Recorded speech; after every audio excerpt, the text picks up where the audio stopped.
Marriage is not a 50-50 contract. It is a call to total sacrifice. Modern society treats marriage like a temporary arrangement based on convenience, fleeting emotions, and self-fulfillment. The moment it gets difficult, people are just told to walk away and find their own happiness. But the true Christian understanding of marriage is radically different. When a man takes a bride, he is commanded by Scripture to love her as Christ loved the church and gave himself up for her. If you are walking down the aisle, just expecting a permanent honeymoon, and are not fully prepared to suffer, sacrifice, and lay down your life for the person standing next to you, you simply are not ready for the sacrament. True love is not just a romantic feeling, it's an act of absolute sacrificial self-giving. That's big. That's heavy. How good is it to be married? There we go. From serious to a laugh, but that was heavy, man. That was good. Yeah. So, Danny, you thought it was a good idea for episode 8 to be about marriage. Yeah, I thought it until I started reading everything, and now I'm like, oh, this is a heavy subject. So, are you convicted that you made the right choice getting married? I think so. It's been great so far. We're secretly hoping our wives don't watch this. No, we're joking. We secretly hope they do. Don't tell Maria and Cara what's about to happen in this. It's about to get... Well, we didn't even know where it's... No, we do know where it's going to go. We hope we know where it's going to go. Well, we always have a plan. We have a plan. Where it actually ends up. We shoot off the cuff and then we just go... I watch it back and I'm like, oh. You're like, let's look at all the notes, and you're like, well, okay, Daniel... Yep, me. You're like, yep. He followed nothing that I put down there. And you're like... It was like, okay, we'll just roll. We're just rolling now. We're going to go with it because I am like borderline, I don't know, like ADD. Nah, that's fine. / whatever. I just go off on a tangent. So if you guys know me, I love chatting. I'm a chatterbox. And everyone is like, just shut up. But I can't shut up. And I just did some deep breaths in. And now I'm like pumped and I had a double shot espresso. So we're ready to roll. And we're ready to roll. Tell some facts about the marriage and within the Catholic faith, because well, one of them that was crazy. See, I'm sorry, my energy's too high now. Let's go for it. I love it. Yeah, one thing that the crazy statistic I heard lately was like 1 in 2 marriages end in divorce. Like that is crazy. Like that's crazy. Yeah. So we had like 10 couples, 5 of them are bound to get divorced, or 2 couples, one of them is bound to get divorced. That's so sad. I think this is mainly in the westernized countries as well. So it's mainly your USA's, your England's, your Australia's. I'd like to think some of the predominantly sort of Catholic countries. I think I actually saw, I need to fact check this, but in the Philippines, I think it is still maybe against the law to even get divorced. Yeah. So obviously, divorce rates are very low. You have to get an annulment potentially, but because they still live the Catholic faith so very strong. Being a Catholic country as well. Yeah. And then I guess, your Italy's and things like that, maybe they still hold some of them grounds of what they teach as well. So, but 50%. And then as we're now coming to tell you with everything that happens within the faith as well, with the rate then drops to by about 31% within the Catholic faith. So we're still talking around maybe the 18-19% range. So still not perfect, but obviously in a lot better of a direction. And we kind of want to find out why. What is it that we're teaching and being taught, and what God has provided us with that maybe helps us get through maybe some of the tough times that marriages face. I think we're in a world where your own personal feelings, you're told just to act on them, and if things are hard, to just start anew and find a fresh path. In the Catholic marriage, it is for better or for worse, and that is a legally binding sort of phrase that we sort of then live the marriage by. So it's until death do you part. Death do you part, exactly that, yeah. So obviously we'll touch in all of these. Another fact of the percentages we'll touch on it more as well as we get in, is from the Catholic point, I said by 31% it will drop, and then we have this thing in our Catholic teachings as well of the natural family planning, NFP, and this is to do with the contraception and how to plan sort of your family really. And it was saying then couples who practice that as well, it drops to under 5%, 2 to 5% it reckons of divorce rates. I think it just shows that you have to be so intimate with each other and really talk through everything day to day. I can say that definitely Maria and myself, as we've spoke about with our issues we've had, but these things that we are sort of going through, and I know that you and Tara, you both go through the Of course.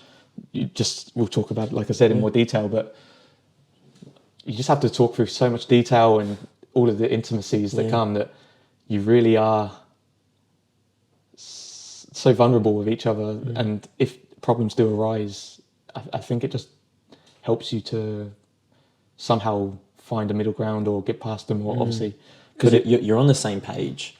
It's like you're both entered into this covenant of like, we are going to be, and we'll touch on the 4, like, free, total, faithful, fruitful.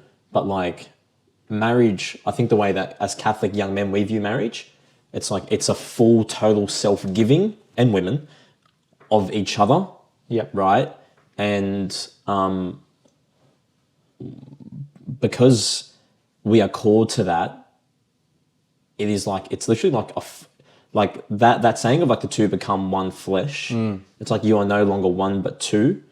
It's such a big call, man, because like to lay down everything, both of you have to lay down like every selfish desire, every impure desire, out of love for each other.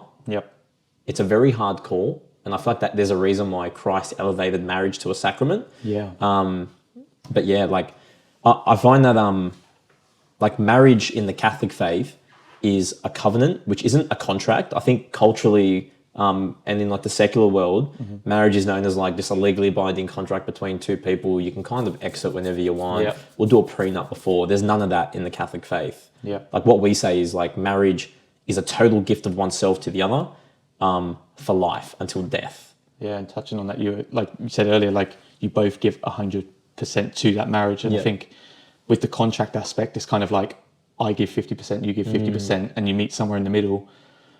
You actually need to give all 100% 100%. each. And it's not to say that you're always going to be giving 100%. No. It's saying like if one is operating at 20, the other one has to be at like 180 or something, you know, and vice versa. And it's not like, I think that's the act of giving one's whole and entire self over to the other. And then you've battled this with your wife, I know, and your wife's helped you, and same with mine. When I'm down, my wife picks me up, and vice versa. It's not like no, I did the dishes, we're gonna split this, you know, Monday, then you Tuesday, then me Wednesday, then you then you know, like it's like, man, just get up and do the dishes. Like, you know, she's tired, get up and do it. And my wife washes the dishes mainly, so so I love you, baby. But yeah, it's all them small things, and I think the divorces, from what I remember when I was researching this episode, it was like the main sort of issues of divorce were sort of breaking away from with another partner, sort of sexual desires. It was finances, and then it was just broken promises of what you sort of promised your marriage to be. So between sort of sex, money, and then just sort of lies along the way, they were like the 3 main parts that caused the divorces. It's then, how can you try and, one, prevent them escalating to the point where you feel like it has to be an issue, and 2, what are the teachings in the church that help you get around this as well? So I guess, awesome. With all of that. And I think it's probably just important to touch on, there are, in the church, we are all called to a vocation, and some men and women are called to different vocations, and marriage is a vocation, and also the priesthood is a vocation, or the nun, or a woman becoming a nun. Now, when a woman becomes a nun, you'll always hear them like, I'm married to Christ, you'll hear them say. Or a priest say, I'm married to the church, you know. And that, like especially the priesthood, that's a supernatural vocation. It goes beyond, because they you know, the whole, like we spoke about in previous episodes, they offer the mass and sacrifice and whatever. But it's not to say that the vocation to marriage is unimportant or less than, but what it is to say, it still has a massive and major importance in the church, because like we are essentially called to act as little domestic churches within our homes, you know, even with or without children. And I think that like what it does, it like I think the Catholic view on marriage is so beautiful, and especially the four parts of Yep. marriage, which most Catholics, when they approach the altar, have no idea what they're doing what they're saying. And I think that's just a product of the culture. You can't blame the person because they're more focused on the wedding day than they are on the actual marriage itself. Yep. But we'll go through them and we'll touch on them. I've actually got a personal funny story about one, so Can't wait for this one. Actually, before we even get to this part, do you want to even explain what not explain, but what the marriage definition is of marriage within the Catechism? And well, I would highly recommend everyone gets themselves a copy of the Catechism of the Catholic Church. This was promulgated by Pope John Paul II, and essentially this is everything that Catholics believe. Everything. So, Article 7, 1601, on the Sacrament of Matrimony says that the matrimonial covenant by which a man and a woman establish between themselves a partnership of the whole life is by its nature ordered towards the good of the spouses and the procreation and education of offspring. This covenant, being between baptized persons, has been raised by Christ the Lord to the dignity of a sacrament. Now, what do we mean by Christ has raised it to the dignity of a sacrament? What a sacrament is, it's an outward sign instituted by Christ used to confer grace. Now, as we know, grace is that supernatural gift or favor or help that God gives us. And Christ elevates marriage to the dignity of a sacrament because marriage is what helps the two imperfect, when they become one, become perfect. That's what's meant by the good of the spouses. And as we know, marriage is hard. Marriage is difficult. Yep. And marriage helps us and allows us to become really a holy couple, right? A couple who is raising the next generation of holy men and women, a couple who is an example for the faithful.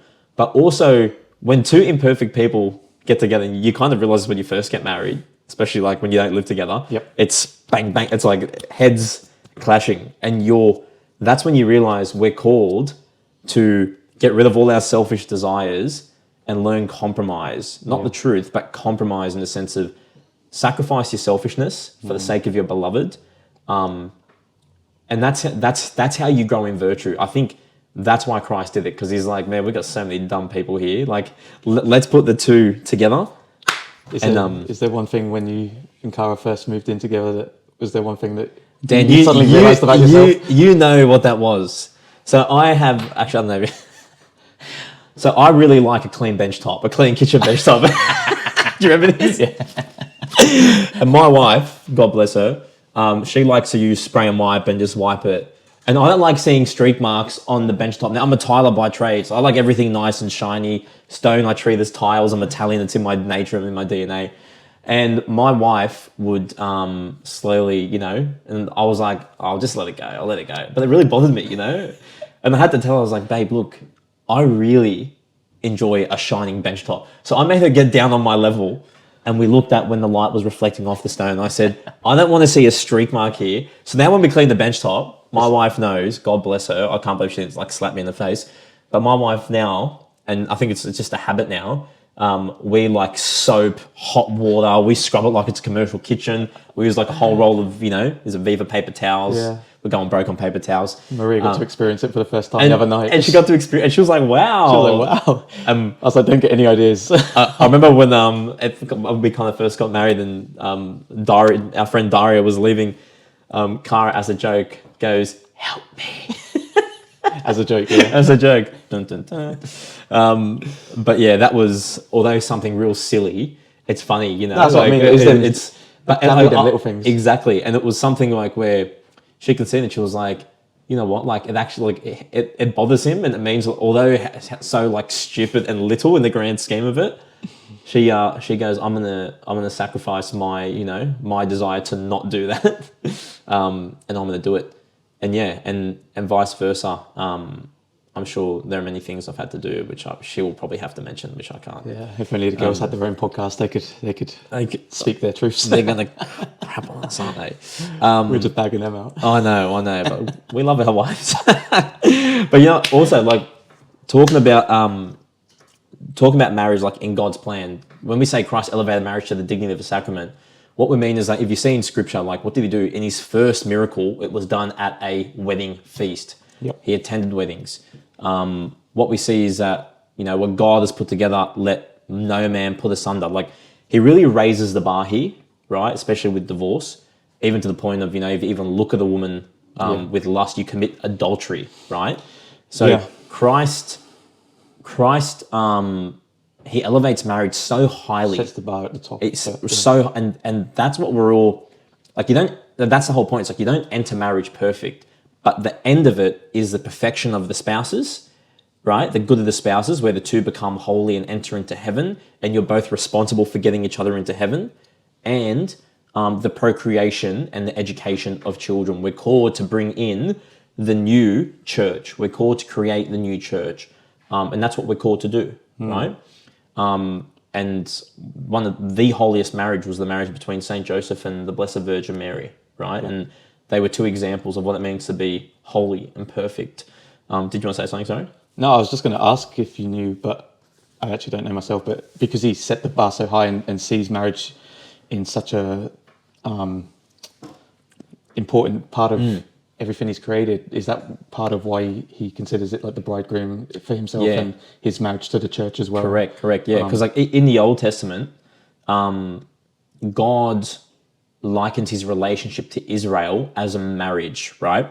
And you do see that a lot. Like in the beginning, like in Genesis 2:24, you hear it said, the two shall become one flesh. And that's when the church says God institutes marriage then.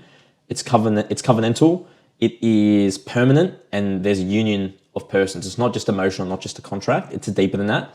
And then what you tend to see is that when he establishes his covenant with Israel, it's all marriage language. I am the bridegroom, I am, you are my bride. And then he likens them when they start worshipping idols, Israel, to adulterers, I think what's he call them? He calls them a heart, like he calls them like a prostitute. He literally calls like a prostitute, like, you've committed adultery. And then Christ, that's why like the Jews want to kill him afterwards when he was in the temple, because he said like, I am the bridegroom. And they knew the covenantal language that God had with Israel. So he was claiming, people say like, oh, he never claimed to be God. He was like, no, like, I am the bridegroom. I am the one who married Israel. God the Father and I are the same, right? Now like that's, and then it's kind of beautiful because then like at the end, he likens our reunion with him in heaven as like a marriage feast. Come and enjoy the marriage feast. But touching on what you said, and this touches on what we're called to do, and we'll link this back to the altar part, which is Christ says that the church, that he is the head of the church, and like the church is his bride. And then you'll hear later on in the New Testament where we are called to lay down our life like Christ laid down his life for his bride, the church, to the point of dying on a cross. Right? And Christ is the head of the church, and the church is his body, and the head and the body cannot be separated. Right? So where the church is, the Catholic Church is, Christ is. And he is married to his church until the end of time. And he uses marriage because he knows marriage is, it's an inseparable union, right? And we are called to live by that. Like we cannot leave. And there's a Jordan Peterson, like I remember this, like going into my marriage, this was something like, it always stuck with me. And it was about being shackled. He's like, once you're together, he's like, you have to treat it like you're shackled and bound together. Like you cannot leave that marriage, right? And we know that there are instances where people are called to do that. Not called to do it, but there are instances where there's an abusive relationship or whatever, and we're going to go into that later on, where people do that. But you are shackled for life. And that's when my wife and I, when we were talking about getting married, that was the one thing we spoke about, which was like, there's no exit. Like, are you sure you want, and I was like, are you sure you want to marry me? And she's like, are you sure you want to marry me? I'm like, I'm sure I want to marry you, but are you sure you want to marry me? Now and how clean you need your bench tops. I was like, I want my bench tops clean. But yeah, I guess if we can tie that back in now to the four. Yeah. And this is what most Catholics don't know what they say at the altar. But so we'll read it through, just so we can get a better understanding. So the 4 words are the free, total, faithful, and fruitful. And like you said, there are some instances where things maybe, which would be like an annulment. Yep. And these are sort of the points where maybe those things can happen through. So the three is no conditions, full knowledge, and full will. So this is why the church takes annulment seriously. If freedom was absent, a valid marriage may never have existed. And when Dan refers to an annulment, what that is, it's a declaration of nullity. So if someone is if someone is married and then later on they get divorced and they want to get remarried in the church, or what they will do is they'll go to the church, the bishop, and they will do a declaration of nullity, which essentially means that the marriage never existed. It was null and void. And what they do is they look at these four things to see, like, was one of these absent, or all of these absent, or most, or whatever, to say that the marriage never existed. Not that you didn't get married on the day, but that the person entering into the marriage didn't have these four things on their heart, on their mind, and on their soul. And yeah, like when Dan mentions like no coercion, no conditions, it's not like saying like I'm only marrying you because I want your money, or like I'm going to kill you if you don't marry me, right? And like I've actually know of some instances where that, of course, you know, but yeah. So then the second one is total, which is sort of what we've already touched on. It's that 50-50 mentality. So it's you give everything, not a portion. And Bishop Fulton Sheen says it perfectly. He says, the reason modern marriages fail is the 50-50 mentality. The Catholic vision is 100-100. I give everything regardless of what you give. And it is that. It shouldn't be, I'll give you X as long as you're providing Y. It should be, I'm going to give you everything and I'm not expecting anything back. But if you both live by that standard, then you obviously are going to get enough back at all times as well. But it shouldn't ever be a requirement that I'm going to provide this much for our family or our marriage, as long as you're going to meet me here and you're going to provide this as well. Like it has to just be, I'm giving up everything to you. No selfishness. No selfishness at all. Clean that bench top as clean as you can, and I'll be happy. That in the straightest face, which is so much funny. You're like, oh, what's he going to say? Oh, jeez. I was like, I think you're going to say clean yourself up. I was like, no, we're talking about the bench top. The third word, faithful.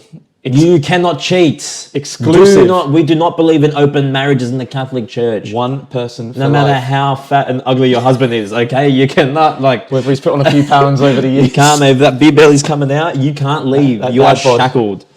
Oh, geez, one person. Terrible.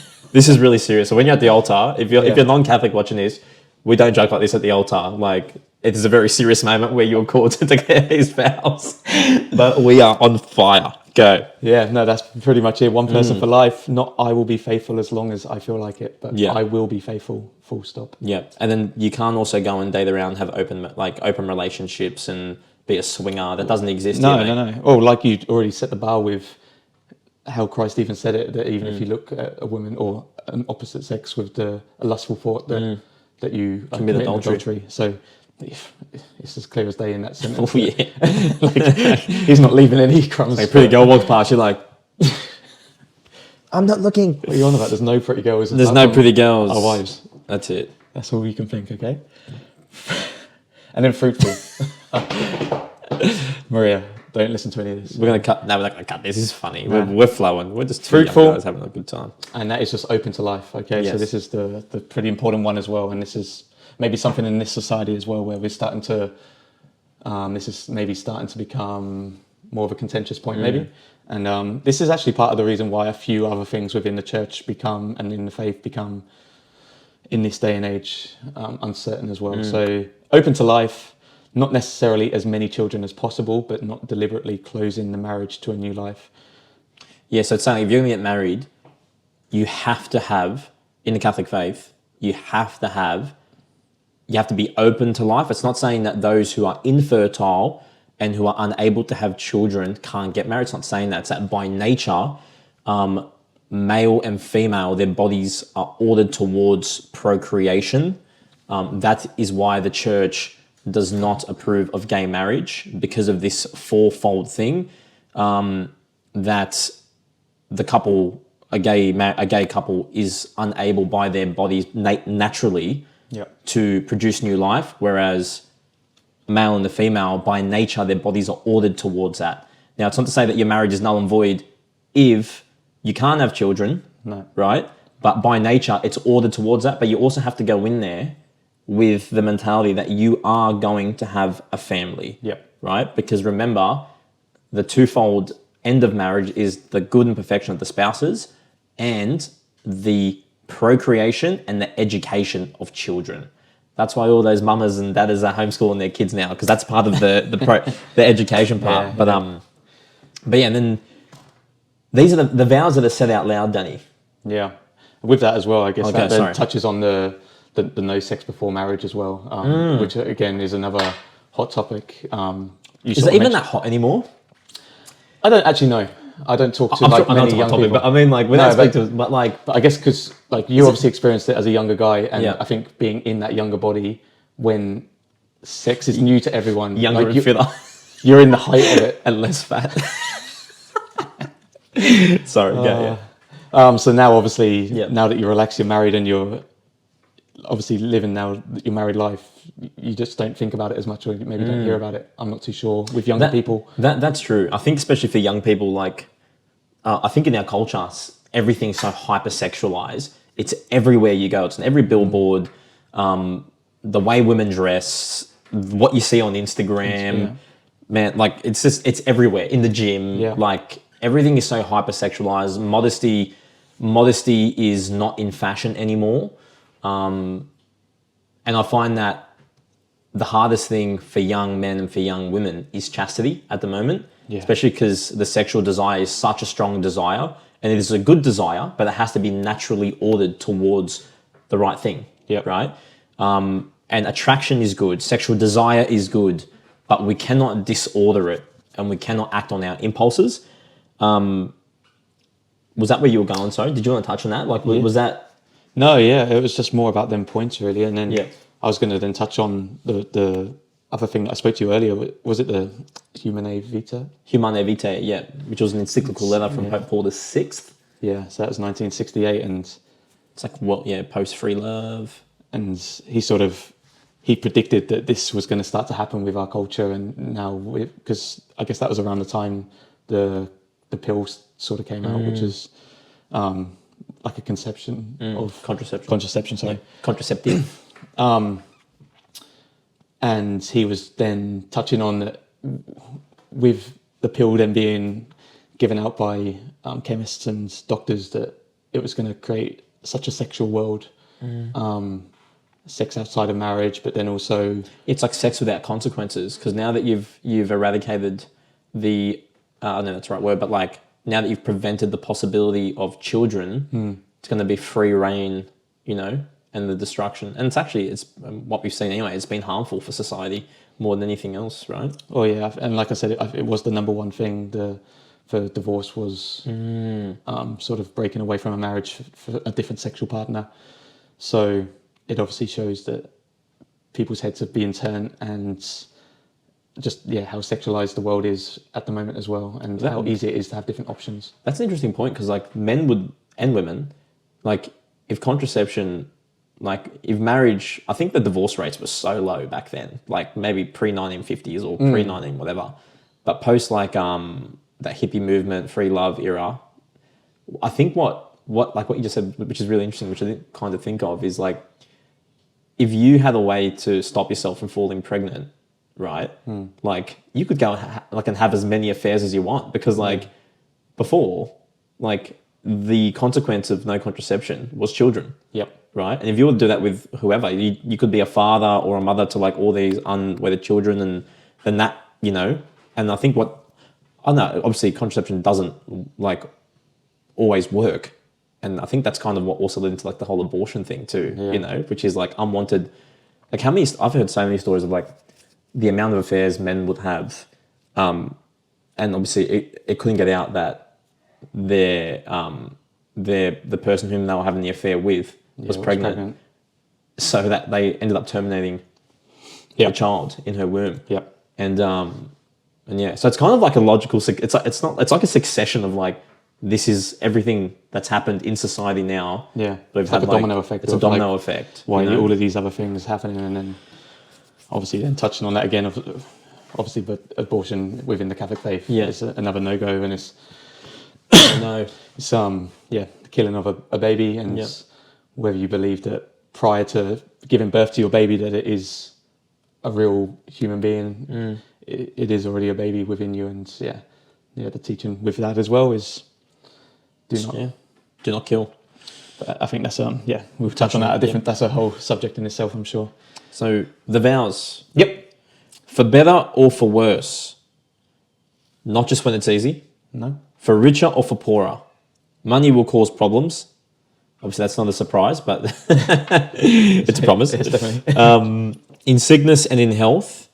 So you're promising to stay with that person if they get sick, if something was to go wrong, if there was a crazy accident. And we've seen so many beautiful marriages where one person either gets injured or gets a severe terminal illness, where one is literally carrying the cross. Become a carer, pretty much. Become a carer, and like that is holiness right there. Yeah. Right? And the other one is until death do us part.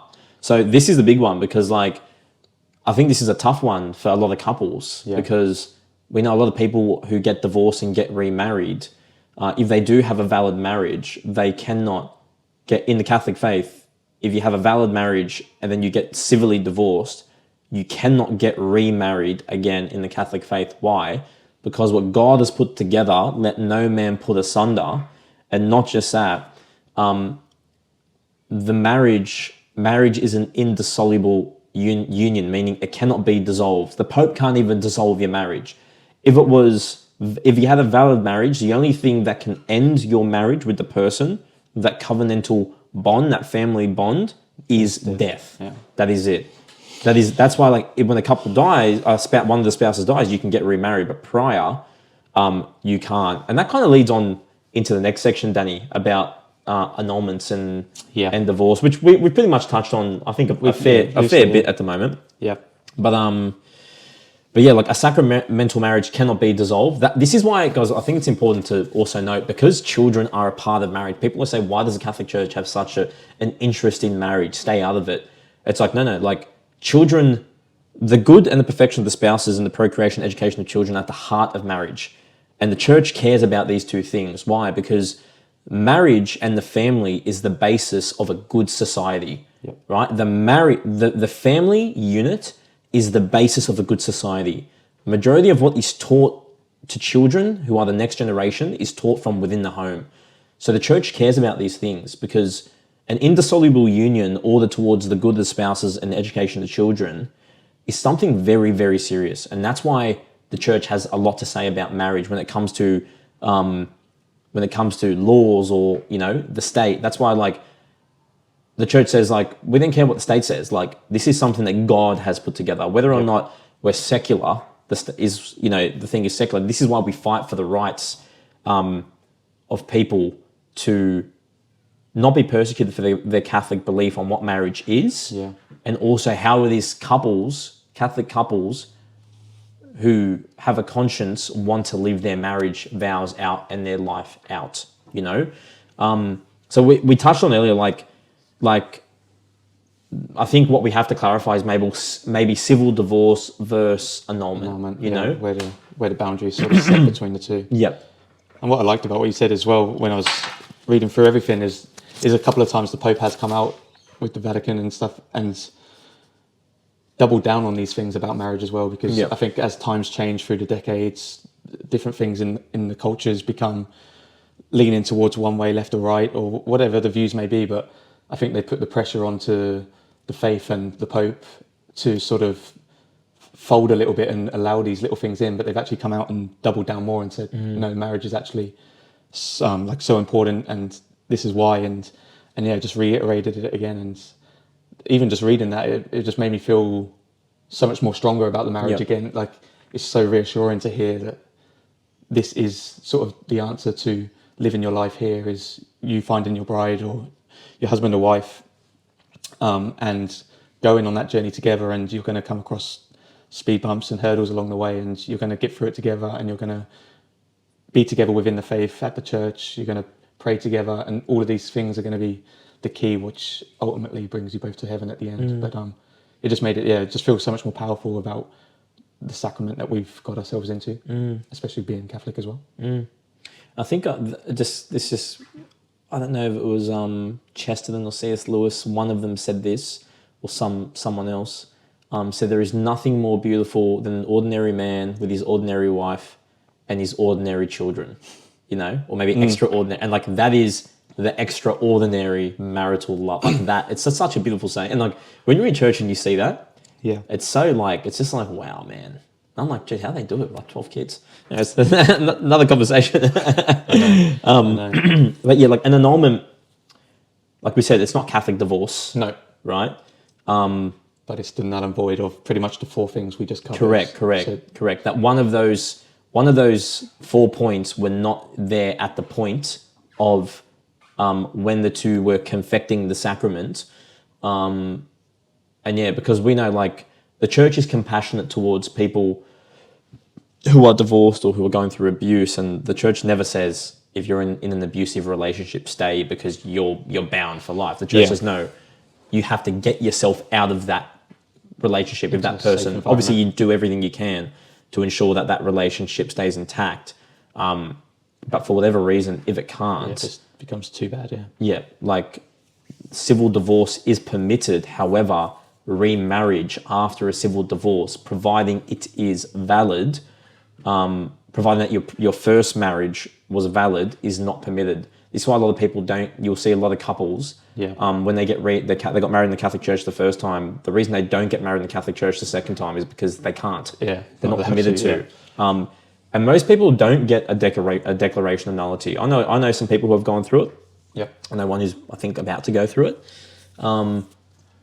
And this is why, like I said, I'd mention the funny story. Part of the free, like, no coercion part previously was when I got married. God bless you, Father Andrew Benton. He said to me, mate, if I smell like 1 drop of alcohol on your breath, prior to getting married, he goes, I'll send you and like everyone home and I won't marry you.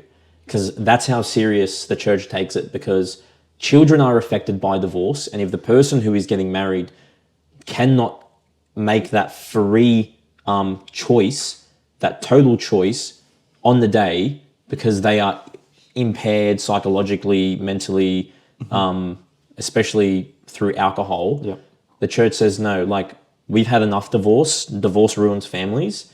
And we are not going to allow our faithful, like, we're going to do everything we can to ensure that the faithful making the decision to get married on the day have a clear conscience when they make this. Because at the end of the day, children are involved. And the divorce, yes, the people who are divorced do suffer, but children suffer ultimately in divorce, and everyone knows that. My parents got divorced. I suffered. My brothers did. That's through no fault of my parents. That's just a natural byproduct of what happens as a result when the family unit breaks down, especially when you're younger. And I remember being like, oh, come on, Father, I've got to take some photos with the Scotch glasses. So if you actually look at my photos, we had the Scotch, but we weren't actually, well, I don't know, my brothers and that were, we weren't drinking it. It was like a cheers, and we we're like, bit of apple juice. No, it was literally Scotch, bro. And I was like, all I want to do is have this glass of Scotch.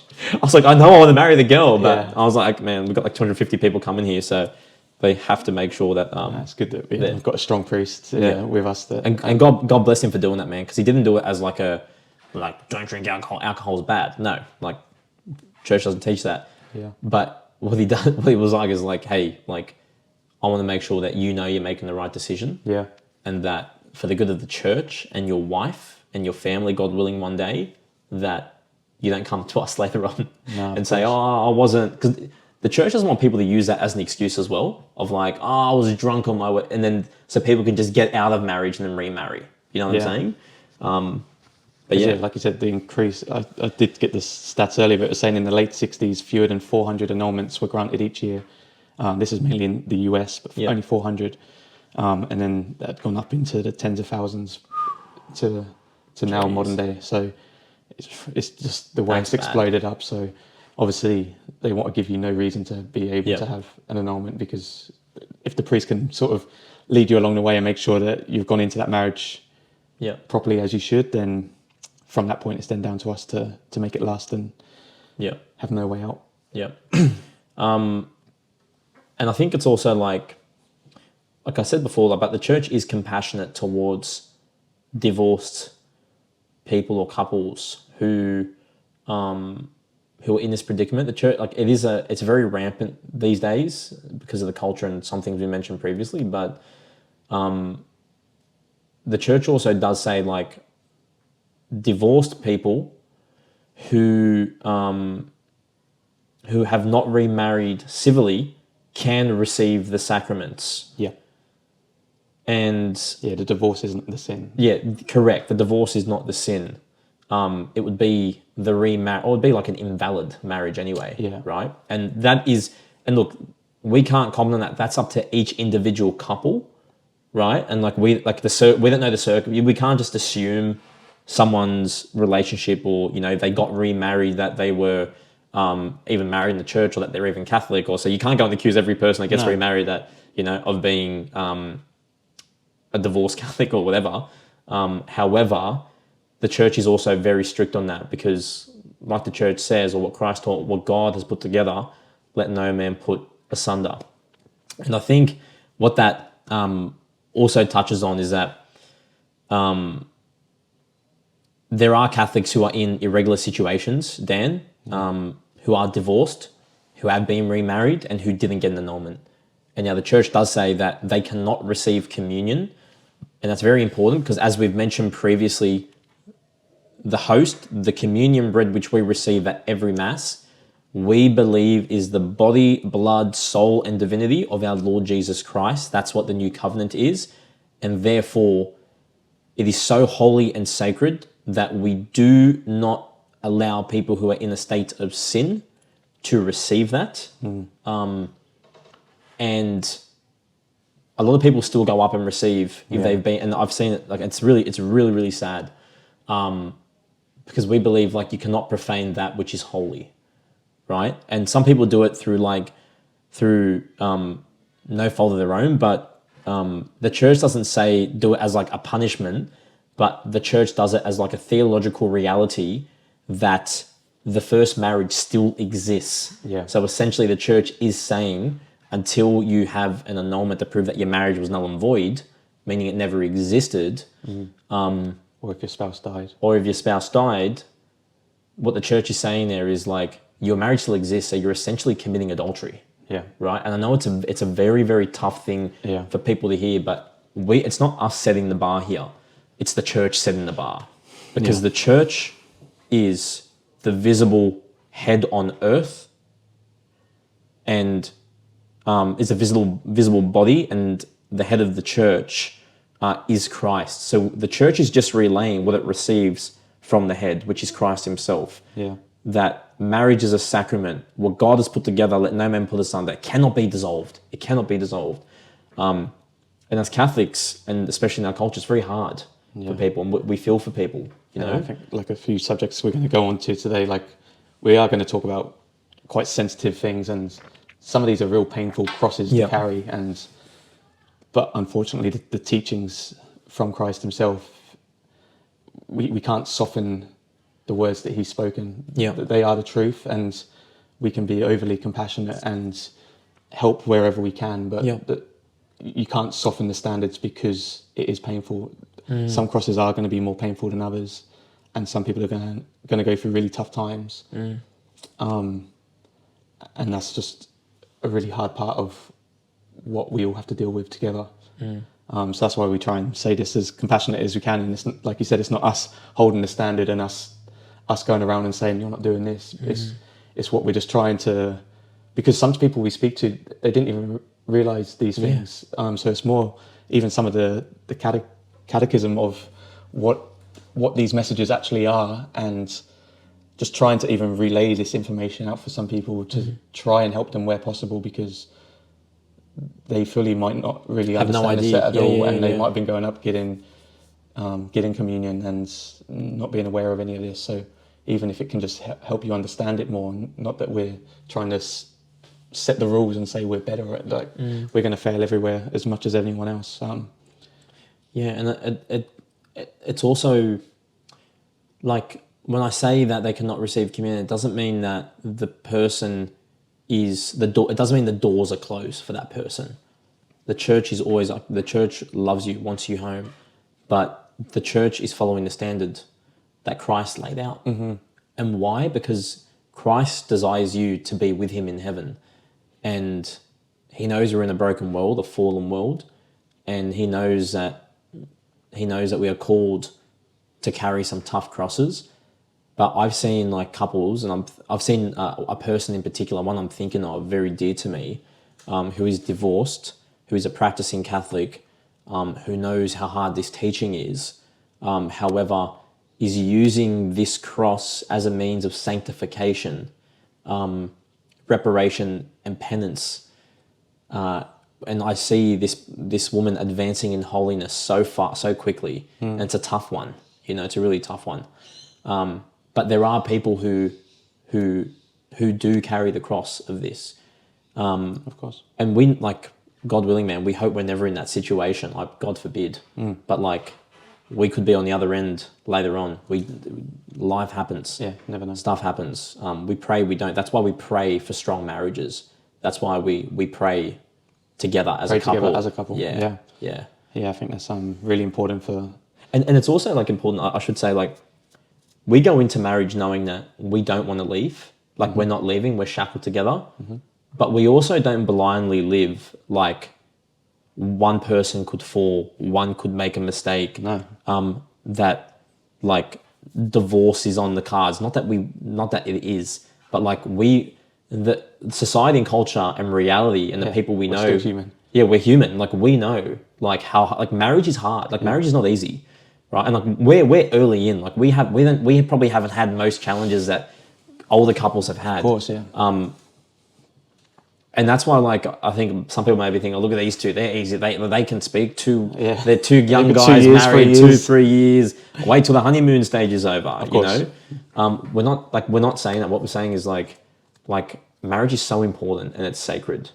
And we are going to do everything to safeguard our marriages. And if that means, getting certain people out of your life because they're a threat to your marriage, or certain things in your marriage, or vices in your marriage, exactly. Like, it's about eliminating those things and becoming wholly perfect, so that one day when we're in heaven, we can be with our spouse. And I can be like, Cara, you got me here, I got you here. There's no cleaning bench tops anymore. You were going to say that, were you? Not at all. Oh, jeez. Yeah, but yeah. So, all right. Now, Danny, I think... Oh, no. See, I still don't even think this is that controversial a topic, but... Where are we going? I don't know. Contraception. Yep. IVF. And NFP. Yep. Lots of... One of them is right, two are wrong. Can you guess which one? Put it in the comments. Yeah, so like, as you guys know, like what we've spoken about, the church... Yeah, we touched on the contraception part a little bit. So. The church is open to life. The church does not permit contraception. And the church has a very high view, a very, very, I think it probably has the deepest view, theological, philosophical view of sex in the world. Yeah. I think so. Yeah, I think so. Yeah. It values it. And the most beautiful. In a beautiful way, rather than in this sexualized way that we are seeing a lot of, and it's so in your face. But it brings the connection of you and your partner, your wife, your husband. It brings you together in that beautiful way, and you're not objectifying each other. And I think that's where so much of these, like lust especially, like lust is just that you're so attracted to just an image or a part of a woman's body or something, and it's just a feeling you can't get over. But like, you're not valuing that person really at all. You're just seeing them as that sexualized, like an object for gratification, like pleasure, pure. And our culture does that, unfortunately. And that's, man, I think that's a product of like, porn is such a big one, which creeps into that, man. Yeah. And for men, like, I think that's probably one of the hardest vices. One of porn or lust is the vice, but like the addiction to porn or masturbation and all these things. And this all ties into this topic because the church teaches that sex within marriage between a husband and a wife is sacred, and that sex is ordered only within marriage. Yep. Why? Because number one, it's unitive. which means it's supposed to be done between a male and a female, a husband and a wife who are united forever until death do they part, ordered towards children. It's not saying that every sexual act that a couple has, they're bound to have a baby. No. That's where natural family planning comes in, which is the church's prescription on how to space families, and how to regulate your family. But I think what, unfortunately, contraception has done, especially for women, has, number one, men can now use women at their disposal, right, whenever they want. And women are objectified, so are men. But I feel like from me speaking to young women, man, they just get so hurt. Like this whole culture of like this, I'm liberated, I can have sex when I want. And, you know, like men never end up respecting those women. No. They don't want to marry those women, unfortunately. No. Men are acting like dogs. Women are acting like men. Yeah. And it's sad to say, and some people may get offended at this, but it's the reality, man. Like we have groups of friends where we talk about this, and they don't respect, like none of them respect these women, want to have relationships with these women, want to get married with these women. These are friends inside the church, outside the church. So ones who are atheists, who are agnostic, who are Catholic, Protestant, whatever. The consensus is the same. Like, and I think what contraception has done is it's sex without consequences, right? Yeah. And sorry, Danny. No, so I was going to then touch on the point that because we are called to be open to life, and the contraception part now is allowed women to have more time on their hands to go and live their life, go traveling, get that job, get to the top, The career, whatever that path may be for that certain woman. But what they're not as honest with is that there is a body clock, and unfortunately, like you get to a certain age and it does become a lot harder, which like I already spoke about in the past episode, like we're getting into our late 30s, so it's only becoming harder as age goes on and time goes on. So you're sort of told, go and live your life, go and do this, go and do that. There's contraception, if you want to have sex, go and have it. Like there's no consequences. You're not open to having a family. But when it actually comes to the point where you might want the family in your 30s or whenever that may be, you could have run out of time. You don't know. You're much more fertile in your younger years, your early 20s.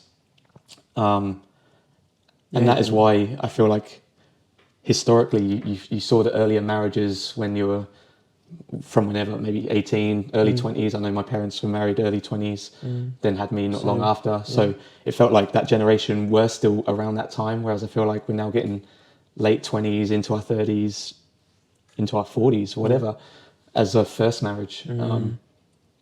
By that time, that's why we've also got lower birth rates. Of course. You know, so all these smaller things, families. And as Catholics, we are called, especially within our marriage, to be to procreation. We're called to have children, right?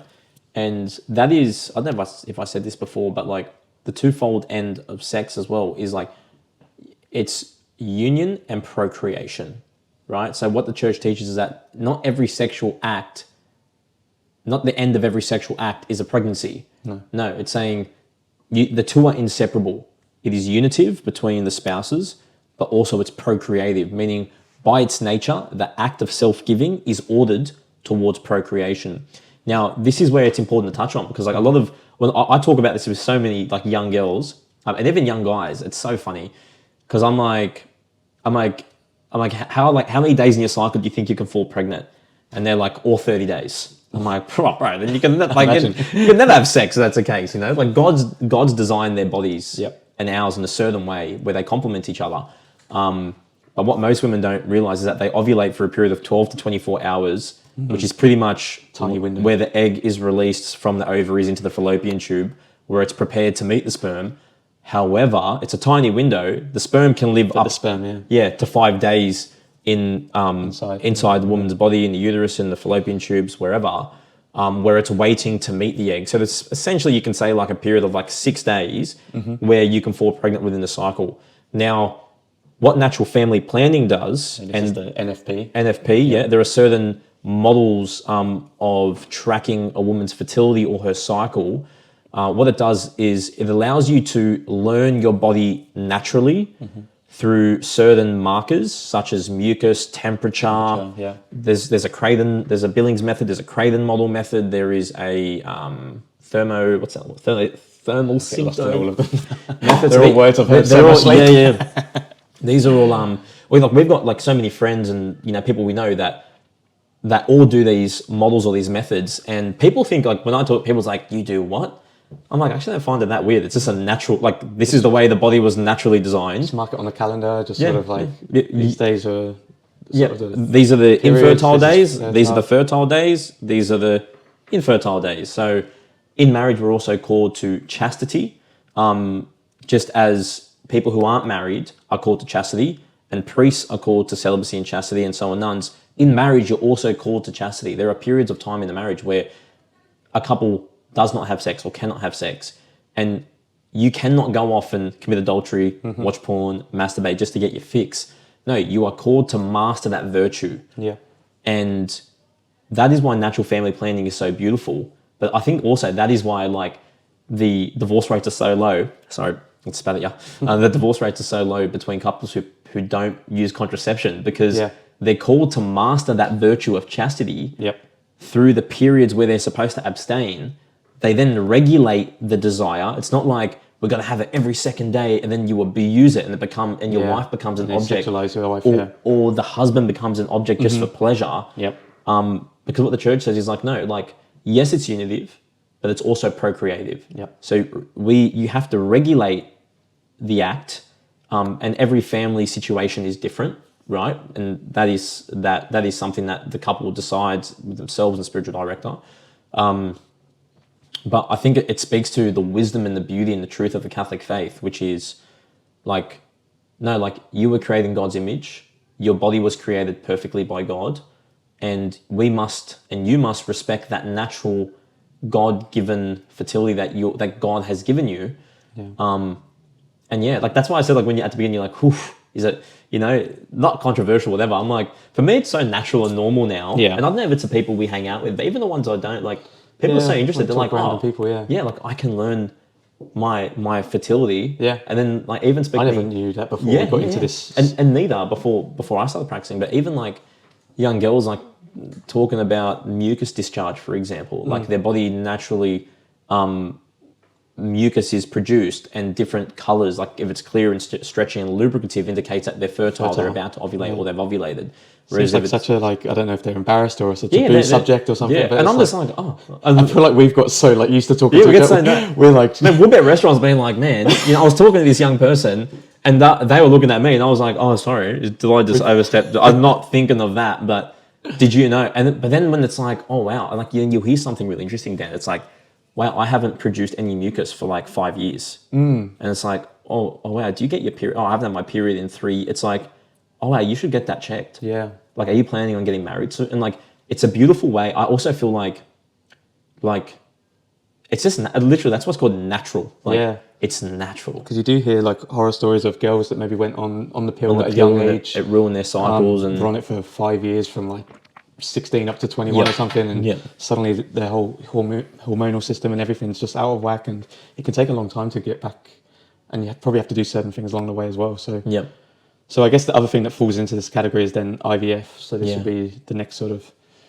So IVF is in vitro and vitro fertilization, which essentially means like fertilization or conception in glass, vitro, like in glass. So it's pretty much... You take the embryos. Or you take the egg from the woman. So it's usually very painful. They usually inject it. But which is even crazier. This is a crazy thing as well, Danny. So what a lot of doctors do with IVF, and the church is actually opposed to IVF, right? We'll tell you the reasons why. What doctors do, they'll give a woman a hormone stimulator, which stimulates her hormones to release like heaps and heaps and heaps of eggs, because the more eggs you have, the higher the chances of falling pregnant, because every egg represents a new embryo that can be created through the sperm meeting the egg. But what happens is, and what a lot of women aren't told, is that women have a certain amount of eggs. So if you're pumping out all these eggs, like you got to think, you've got 1 egg or maybe 2 every month. you got maybe 12 to 24 a year in one sitting. If you're getting rid of all these eggs, and like eggs, you're born a woman is born with all her eggs at one time when she's when she's born. So if you're like getting rid of all those eggs and you have all these unsuccessful attempts at trying to create a life, you've pretty much robbed that woman of who knows how many. And we know the success rate is like under 30% for IVF. Yeah. But I think with natural family planning, and like the NaProTechnology, which we'll get into, is something like, it's way higher. Is it like 60% or something like that? So nearly, So essentially they bring on this release of eggs in the woman. They then, which is very painful for the woman, but also I think it's quite unfair. But then with the man, they get his sperm, and usually this is done through masturbation, which is a sin, and usually told to go into a room, masturbate into a cup, usually by watching pornography. This is why the church is opposed to this. And some people may be watching this and think, oh, what's wrong with watching porn and masturbating, right? But what we do know is that is the cause and the destruction of sexless marriages, objective marriages where, anyways, all lustful acts, all lustful acts, right? And so we've really got two immoral acts. Why? Because children cannot be separated from the procreative unitive act within marriage, right? Because the end of sex is union. So like, it's kind of like this is a whole crazy thing. It's like we're having babies without sex, right? And then the abortion thing is like we're having sex without babies. You know, so they're morally opposed. You're kind of playing God yourself. You're playing God yourself, with right? Both scenarios. And it separates the creation of children from the marital act completely. But not just that. Like, I think it was, I don't know who actually said it, but like every child has a right to be born from the unitive act of a mother and a father. Why? Because the coming together of the husband and the wife, the fruit of their love is children. And that's why we say that the marriage is like a trinity, you know? Like, and the fruit of the love, the child, like marriage is Trinitarian, like husband, wife, children. It's like there's a trio there. And IVF separates that fruitful unitive act. And that is what, when you make that, it's a violation of your wedding vow. Why? Because when you make that vow to be fruitful, this is why the church also says it's a sin, because you are actually violating one of your wedding vows. You take away the free, total self-giving gift of yourself. And although we are grateful that science has advanced and we have technology, which helps us, there are also modes of conception which the church does condemn, and IVF is one of them. So as hard as it is for couples like ourselves, Dan, who like struggle with infertility, we are called by the grace of our marriage, but by also the vows we make, if this is the cross that Christ has given us, no matter how heavy, we're called to carry it. And we're also worthy of the cross that we carry. And what's another big thing? Am I yapping too much? No. Okay. Good details. Well, what another big thing is, like, number one, when the sperm and the egg are fertilized outside of the woman and into a glass dish, the church teaches that is when a unique human being is formed. It receives its soul. Therefore, it has unique human dignity, and that life must be protected. Now, what tends to happen, Dan, and you were discussing you were discussing this to me earlier, was that a lot of embryos, where we believe that is where life forms and is created, are discarded. Because the whole idea, when there's a really low success rate of IVF, which is below 30%, they have to try and fertilize as many eggs. So when the sperm meets the egg, it creates an embryo, which is unique human life, and that is one baby. And that baby, they will inject into the womb of the woman and hope that it attaches onto her uterus, her uterine wall. But when there is miscarriage or that doesn't happen, and they will keep trying that with the others, if there are any left over, any embryos, unique human babies, left over, they are either donated to science, they are frozen, or they're discarded. Now, like, the reason why the church is so opposed to it is because, like, that is a unique human life with its own DNA. It's a soul which God created, precious to God, and we do not throw. And like I've heard someone say, like, it's actually worse than abortion, you know. But it kind of ties into something beautifully as well. Sorry, yeah. No, I was going to second guess what you were going to say. Okay. I wasn't sure if you were going to go on to the NaProTechnology. Yeah, NaProTechnology. Yeah. Good. Which is natural reproductive technology or natural procreative technology. And essentially, like, the reason why IVF doesn't work is because it doesn't actually fix the root cause. Yeah. What's that? It doesn't fix the root cause. Yeah. Like, the root cause of why you aren't falling yeah. pregnant. So that's why there's such a low rate, because you could have endometriosis, you could have all these internal problems, diseases. You don't have enough progesterone to support the pregnancy, whatever it is. Yeah.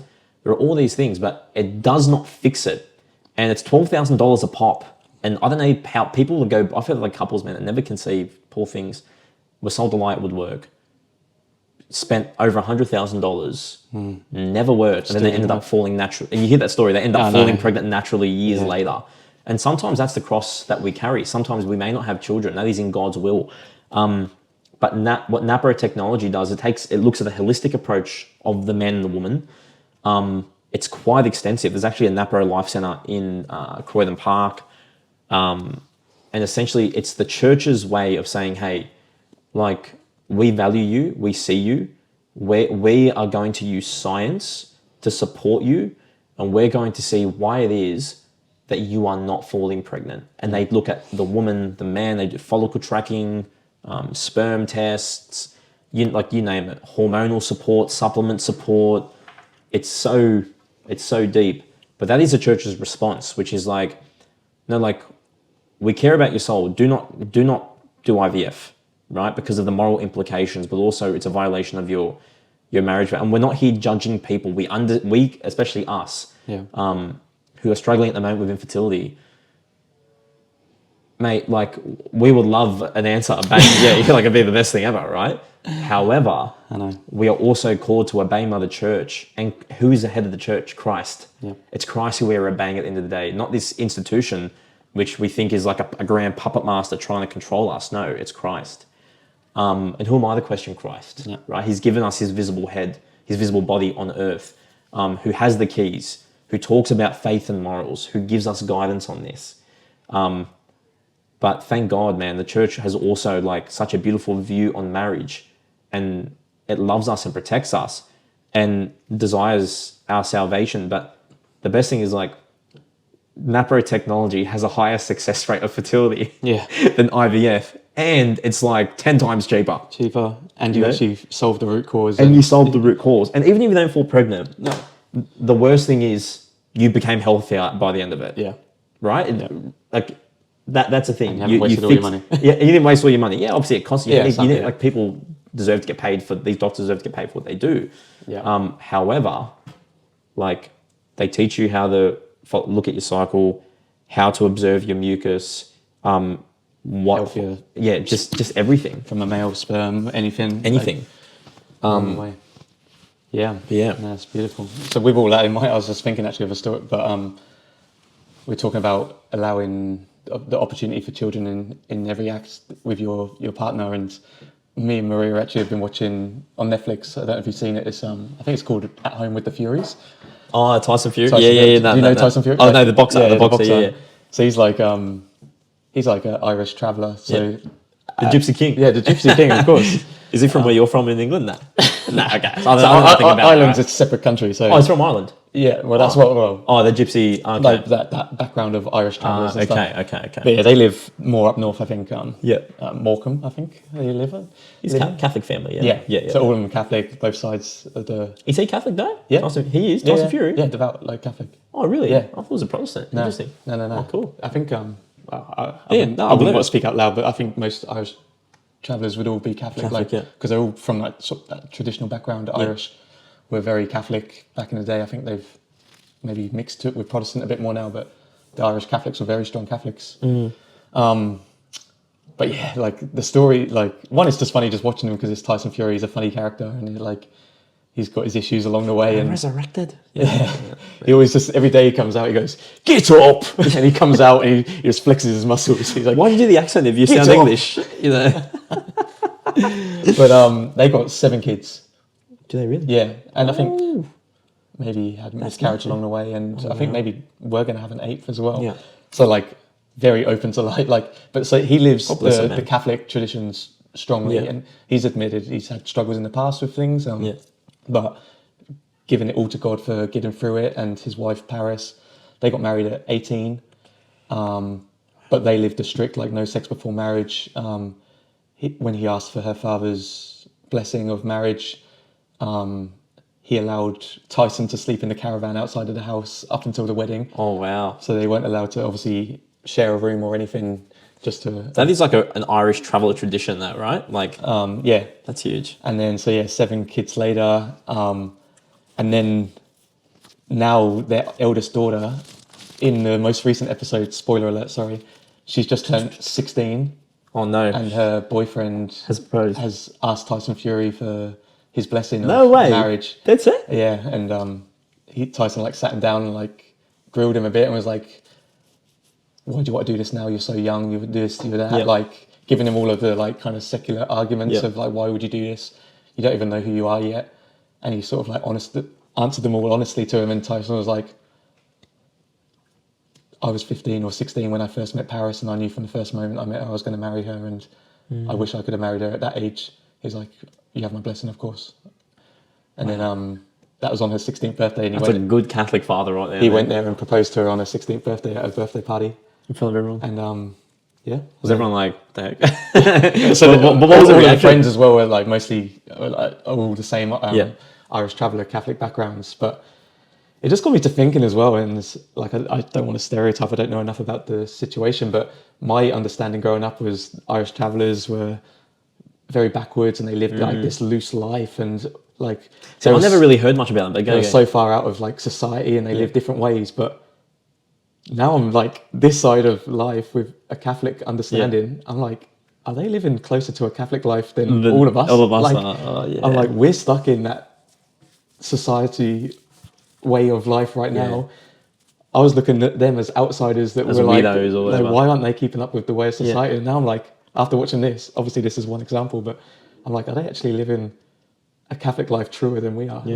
They're so strict on all of the rules, and every situation they come across in the episodes, it's always turned to faith as the answer. And even with all those millions. That's what I mean. Right? After every fight, which he recognized. I think I assume every fight, and he recognized it's a blessing from God. Yeah, and he has real bad struggles with depression and suicidal thoughts and stuff, which he's been real honest with, and all of that goes back down to God. And so I definitely recommend watching that. I was going to say to you to watch that because maybe watch it tonight. We were watching it. One, it was just entertaining anyway because I like Tyson Fury as a funny character. But as we got further through the episodes, we were like, wow, the life they actually live.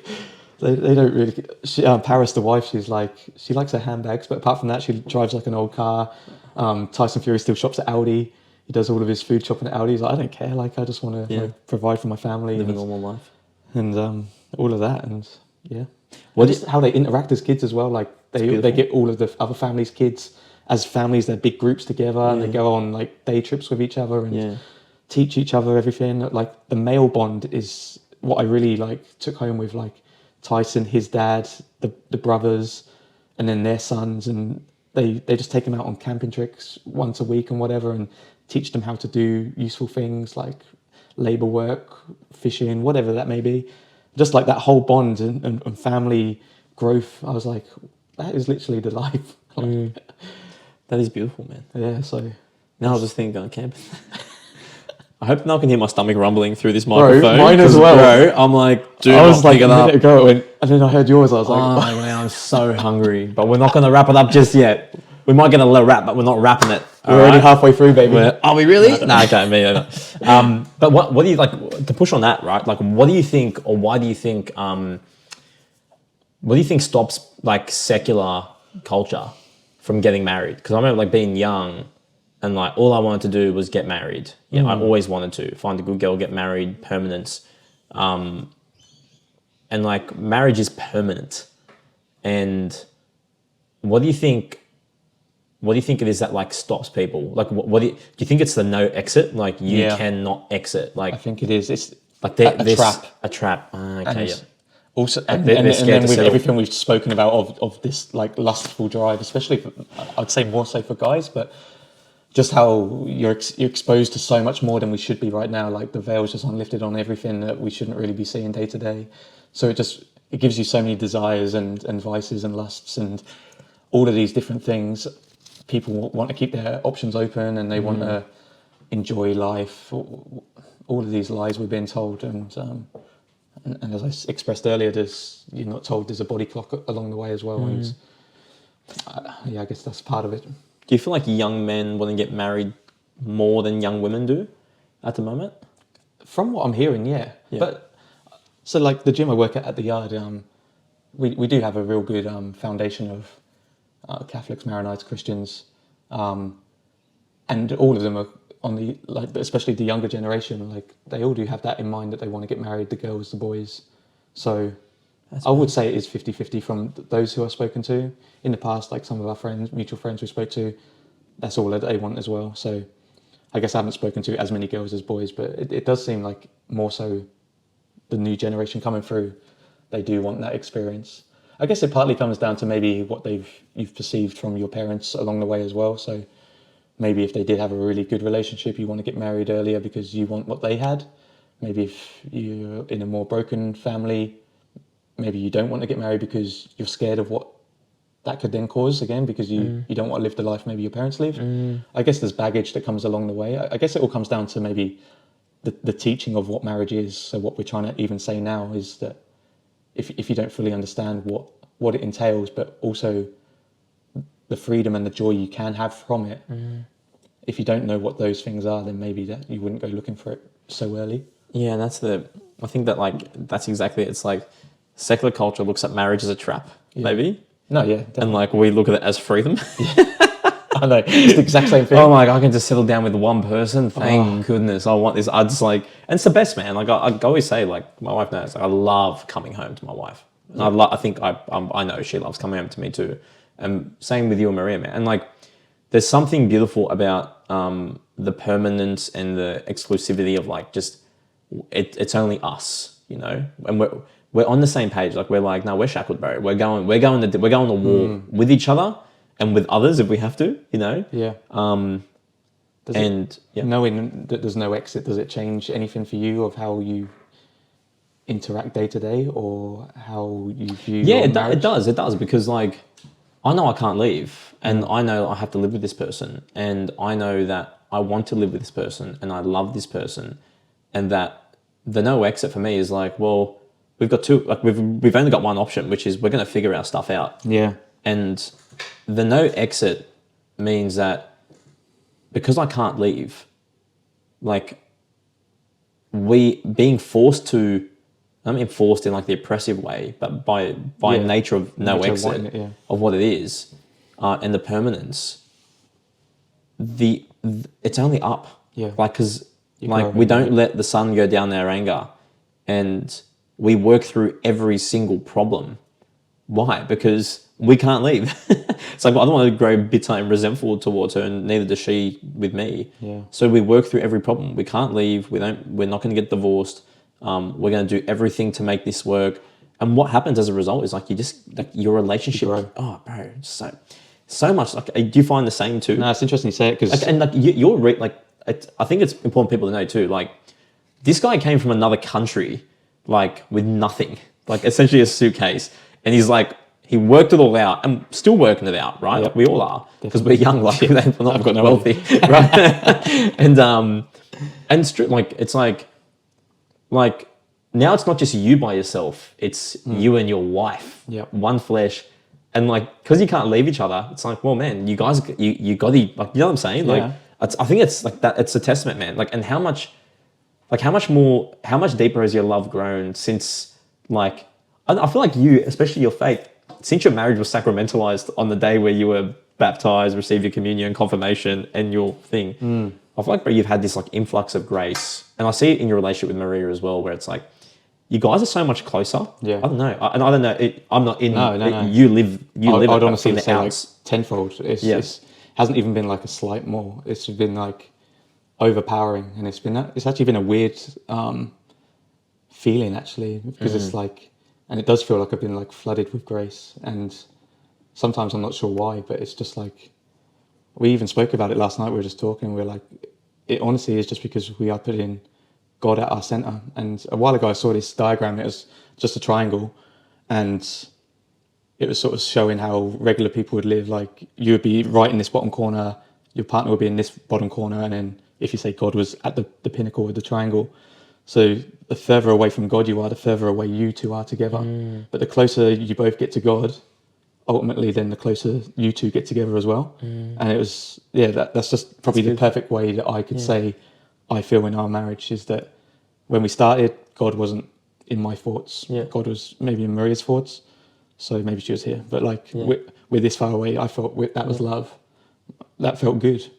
And then I started to find faith. We've then got here, then I got baptized, then the sacrament, and then now I feel, obviously we're probably not at the pinnacle, but we're now this close to each other, and like just that connection feels even more tighter. Can I just elaborate on that point? Because this just came to me. It's like, because God is at the head of the apex of that pyramid, right? And it's kind of like, that is the whole point. It's like the two working towards heaven, making each other perfect along the way.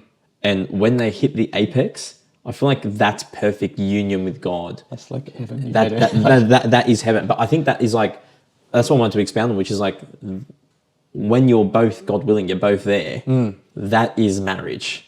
You know, like that is perfect. That is the marriage feast. Like we're gonna, that's what you got. Like that's the language our Lord uses. You know, or John in Revelation. It's like the marriage supper of the Lamb, the marriage feast. Like everyone is called to the feast and the supper. But yeah, I just thought that I just like was I was literally just thinking about myself and that, I don't know as that like popped into my head, because about that like climbing the, and like working towards that all the time. Of course, you know. And quickly to swing it back as well, like you were saying about the no way out, and that helps you to resolve arguments and ultimately grow together. But my thoughts when I was younger was that like a perfect marriage or a perfect relationship with your partner would be to try and avoid, you don't want any confrontation, you don't want any arguments, you want to live like without any headbutting with each other at all. So I would try and never cause an argument, but then you're both kind of like suppressing these feelings that you have, and then that's ultimately why you would leave a relationship, because you're suppressing all these feelings. They probably have the exact same feelings. You've got things you don't like, but you're not voicing them with each other, and you're not fighting it out and then repairing and then growing. So you're just getting stuck at that first hurdle, and then that's where then the exit sign is there, and you see the next person that, that seems like that would be a good life with them, and then you get there, and then you're going to have the exact same problems again if you can't ever learn to. It's healthy to actually learn to have, whether an argument or just a criticism of each other, which you can get past together and grow together.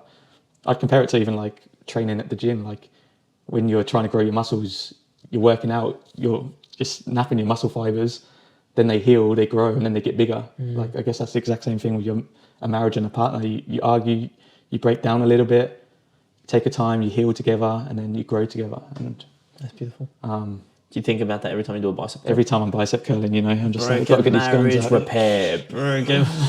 This is for my marriage. Keep those guns away, mate. Come on. I don't want to be fat down anymore. Oh, bro, that's me. That's slack. All right, anyways. You know what's... That's next week. Shots fired. Do you know one thing I wanted to mention before as well was something really, really beautiful. Like, do you know why like men wear black at their weddings? I saw this, yeah. Say it. So like, I remember getting taught this when I was young and I loved it. I only saw it recently. This is why I was like, so black is like a symbol of death. And the reason the man wears black is because black, we know why women wear white, but purity, virginity, stuff like that. But the reason why a man wears black is because he's called to die to himself. So he's dying to his selfish desires, and he's now dying for his beloved, and he's laying down his life for his beloved to provide and to protect her. But also he's laying down his life as Christ did for the church, where he gave up himself for his bride, his beloved, the church. And that is why men wear black. That's why I freak out when I see a guy wearing a white suit. I'm like, bro, you're missing the point, you know? Yeah, I wouldn't have known that. But you wore a white suit at your wedding.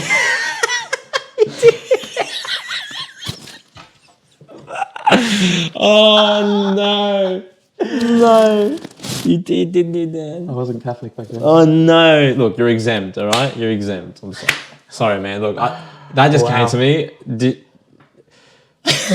We're going to take a quick break, ladies and gentlemen. We'll be right back after Dan bashes me. Oh, sorry. But yeah, that's the reason. That's the reason why. Oh, bro, that's so funny. That is so funny. how far I've come, huh? And kind of just a big shout out to you, bro, for that mad trailer you did of the marriage thing.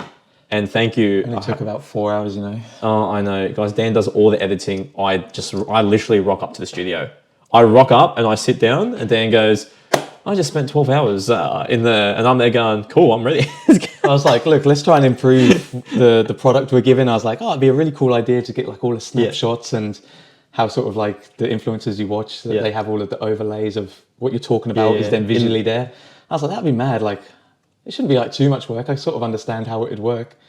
Start getting through it. And in this time, I literally have like 4 hours until I start work. And I'm like, I'll quickly make it, I'll post it, and I'll get it all done and it'll be ready. And by the time I'm at work, literally, I look at my watch, I've got like 5 minutes to get to work. Dang. And I'm only then like on the last bit, and I'm like, I haven't even finished this yet. And it took a crazy amount of time, but hopefully I can get quicker with it, because it was fun. And you had mad feedback. Yeah. And that's the most amount of views we've ever got. Yeah. So it was worth it. Danny, what advice would you give to like young couples that like practical things that, you know, make let's say on the Catholic marriage work maybe? Yeah. So not even young, just any person who's marriage. married, any Catholic marriage. So like the things definitely for Maria and I that have helped is, well, I think just the basic from the start is going to mass together on a Sunday. Massive That's thing. I think just the number one. And it's a public witness as well. Like you as a couple. You're going there as an entity together, and you're surrounding yourself with the same people as well. I think that's important to keep yourself surrounded with like-minded people as well, because especially other married Catholic couples, man. Whether young, old, whatever it is, but we all have these same issues and struggles that we've spoken about today. All of us are going to have a cross of some sort, and obviously you're not going to blurt it out on the first time you meet each other, but over time you make relationships with them, and you realise that the cross you're carrying isn't just solely down on you. Like, other people have the exact same thing, and that can be quite comforting. So maybe if the reason you weren't going was because you were embarrassed of something, or if you were just really struggling and you just couldn't see a way out, like, these people around us are all having the same feeling. So I think surrounding yourself with other married Catholics as well is really important for us. So obviously you and Cara as my godparents, but as friends as well, first and foremost, is really important to us as a couple, because we can share them feelings and emotions with each other. I'd say they're the two most important. From there, we try to now pray together in the evenings. We mainly do it. We're up at different times in the morning. So going to bed at the same time, we try and do some sort of prayer. We both have our individual things we want to specifically pray on, but maybe we'll put on the Hallow app and maybe just listen to a prayer together before we do our own separate prayers. Hallow, sponsor us. Exactly, Hallow. We're here. We're ready for a sponsorship now, I think.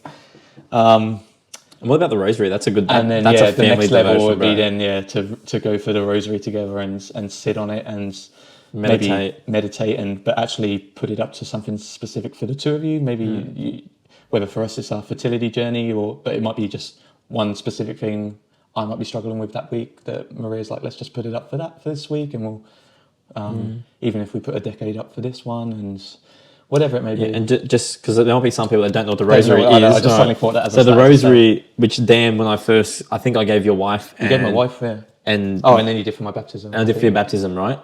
But when I first gave Maria a Rosary, Dan was like, he goes, we prayed the Rosemary. I said, today's your payback episode of. He goes, we prayed the Rosemary. I said, I think you made the Rosary, and he's like, yeah. I'm like, oh, bro. But it's actually funny because, so good. It's not even funnier about that. Like St. Louis de Montfort, who wrote oh jeez, I can't remember what the actual thing's called, but the book and the Rosary. He talks about how like every Hail Mary you do is like you're throwing a rose or a flower at Our Lady, you know. But what was funny, like when you said that, what was funny about that as well was like rose. That was about Mary because it's a Marian devotion. I was like, wow, this guy knows. I was like, man, that would have been so much easier if it was called a Rosemary. Rosemary. Like, you know, like that would have been so we wouldn't be hacking him. I'm onto something here. I'm ahead of I my know, time. man. But look, we can't change it. If you're still watching at this point, comment Rosemary below. Yes, with a bang, laughing bang, bang. face. Come on, let us know. But yeah, the Rosary is a Marian devotion consisting of 5 decades of 1 Our Father and 10 Hail Marys, 1 Glory Be, and then a prayer which was given to the children of Fatima. But essentially, it goes for about 20 minutes, and it's a meditative prayer. It's not a yes, there is repetition, but it's not vain repetition, because every Hail Mary that you say, you're contemplating a mystery of our Lord's life, or his death and his resurrection. So like there are the glorious, luminous, joyful, and sorrowful. And let's say, for example, one on Friday would be the sorrowful mysteries, where you reflect on each decade, on a part of Jesus's life, where you meditate and you bring yourself into that encounter with Christ, and you reflect on it, and you mentally ascend your mind and your heart and your soul to be, for example, in the first decade of the sorrowful mystery on a Friday, it is the agony in the garden. So we enter into the garden with Christ. In the second, he is scourged. So we enter into the scourging when he's whipped and beaten, and we reflect on how our sins, in which he paid the price for, how they offended, and all these things. The third, he's crowned with thorns. The fourth, he is carrying the cross. And the fifth, he is crucified. So we reflect and we meditate, because meditative prayer is a very high form of prayer. And I think one of the highest. I think anyways, we won't get into that. It's another thing. But yeah, like I thought we just touched on it. It's such the reason it's so powerful is because like there are promises attached to Our Lady when she appeared to Fatima to 3 peasant children. She gave promises saying, if you recite the Rosary daily, this is it. And Mary only comes when our Lord sends her. She does nothing of her own command. No. She's a creature. She's Jesus' mother. She's the mother of God, the Theotokos. And she's the God bearer, and she has a special role. And all she does is she brings people to her son, Jesus. Yep. And that's why it's such a powerful prayer, because our Lord uses her. And we know this because on the cross, what does our Lord say? He says, woman, and he uses that word specifically because of, the woman will crush the head in Genesis.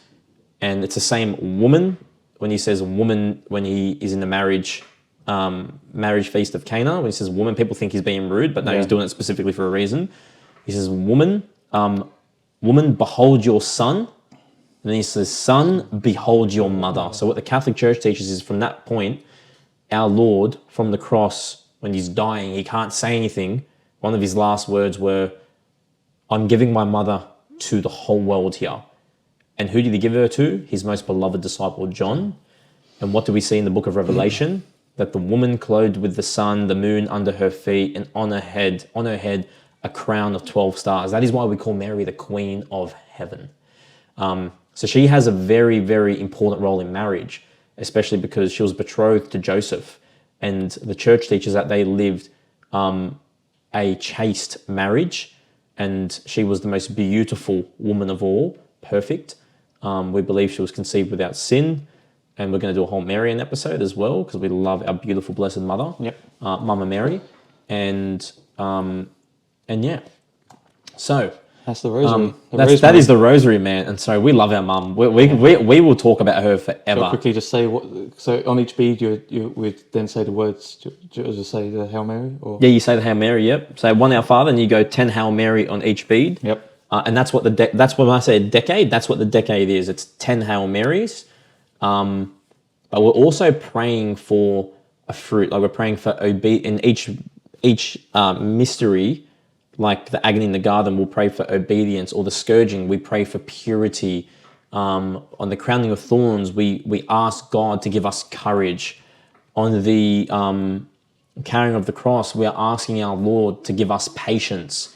And when he's crucified, that's the last of the 5th on the Friday. This is just an example. We are asking for perseverance, that we too will persevere until the end. And that's where like marriage is kind of like a little crucifixion, you know? Yeah. Like, because you're always dying to yourself. Dying to yourself, yeah. Always. And it's in the small things, man. Like, and God will make us holy and perfect us. But, Danny, so this is such a real, what would you tell a young man? Like, at the moment, like, what would you say, like, if a young guy doesn't have everything sorted at the moment and he wants to get married? Yeah, I think you sort of summed it up last week quite perfectly when Father Benton's, you approached him and whatever the story was, but about how you're like, but I haven't got the house sorted yet, and financially, he's like, why does all of that matter? He's like, you can just rent, you can do this. Like, there isn't really an answer to why you shouldn't get married early. So I think it's not to be put off by the people around you. I think there's going to be a judgment if you feel like you have the urge to get married younger, then go for it. I think listen, try and quieten the noise around you. Attend church, try and get like-minded people around you, because I think it's just so much more fruitful for your life to find that person earlier. And I understand that maybe it's not easy to find who that person is, but I think once you start getting within the right circles, we've already touched in the past other episodes that people get so trapped on apps and things of Tinder, whatever the apps are, and it's just a bottomless, voidless sort of task that people just do for pleasure now. So you try and surround yourself with like-minded people. If you start getting in groups of people where there are the opposite sexes, and you start to meet like-minded people and shoot your shot. Exactly. Yeah. If that's where you want to be at that point. And girls want to be approached. That's what we've been told anyway. Course, these young girls. And yeah, I really do think we're moving into a time now where some of them fundamentals are coming back into play. So don't be surprised that you might still have the vision of what the world sees of young marriage or starting a family early, but it should be a beautiful task.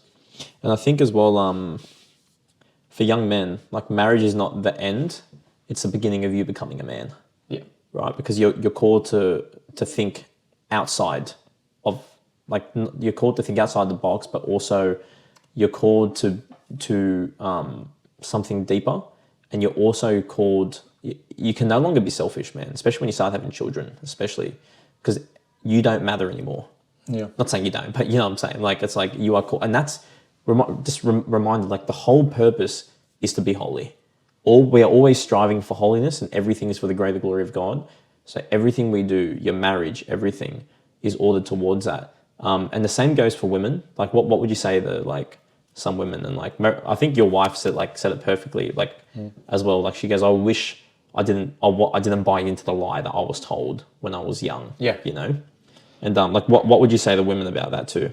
Yeah, I think it is that. It's just be aware of the lie that is being told that you've always got later in life to do those things. Go and enjoy your life now. Go and live the life that you want. Go travel. Go work your work every day. Build yourself up to the boss you want to be. Sort of living that sort of. I don't know what it even is, but just trying to chase something and putting aside the family, and just really don't leave it too late, because it can become problematic, and you don't really want anyone to have to suffer that as well. Add that cross to them. I think people try and look for the perfect partner as well from the start. So, and I think it all does still fall down to that lust of finding someone like sexually attractive, and that's maybe what you look for first, maybe, especially the apps. Like, that is the first thing you see their best picture, and that's what you're going off. Can I have a relationship with this person? So if you can be in situations with people where you actually get to know them first. Because I think virtue is the most attractive thing. So I would say, if you're a young man or young woman, look for virtue, look for a virtuous person. Yeah. Right? Like, attraction is important. It's not everything. And keep in mind, you're not going to be attractive your whole life. You're going to grow old, right? You're not going to have Dan's beautiful six-pack. However, virtue is important. Good habits, someone who is, in control of themselves. And I would say, try and find someone who is Catholic. Try and find someone who shares your values. Try and find someone who's not going to objectify you and that values you for you.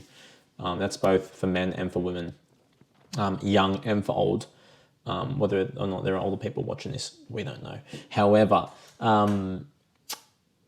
it's for better or for worse until death do they part. It is. And that's not just the words you say at the older, that's how you should live your life every day when you wake up, for better or for worse. Think that through with your partner and try and live by them words that you did say.